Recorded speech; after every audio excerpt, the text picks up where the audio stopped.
persones que tenen dificultats, gràcies a aquesta feina de sensibilització, la societat en general les està començant a mirar amb altres ulls, amb uns ulls que són els ulls de la normalitat.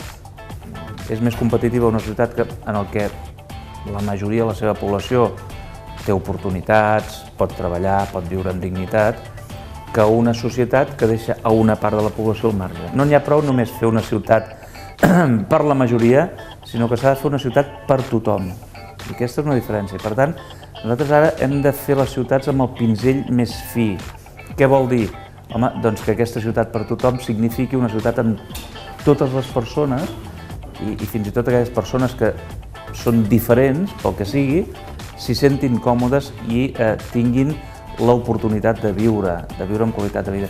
I el que sé és que hi ha empreses que tenen persones contractades que tenen alguna dificultat i que estan contentíssimes, perquè són gent, ostres, que tenen una capacitat de treball, a vegades fins i tot superior a aquelles persones que podríem considerar, entre cometes, normals, no?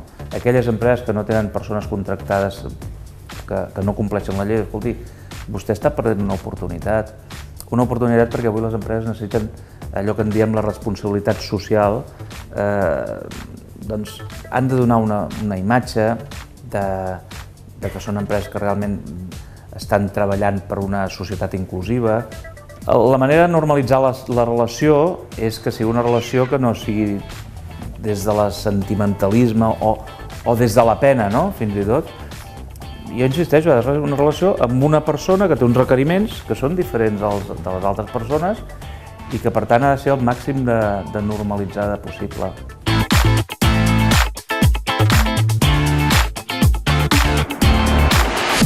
Home, hi ha una persona que a mi sempre m'ha interessat molt, que és Nelson Mandela. Perquè parlàvem de la diferència, no? I parlàvem d'aquesta capacitat d'entendre'ns, etc.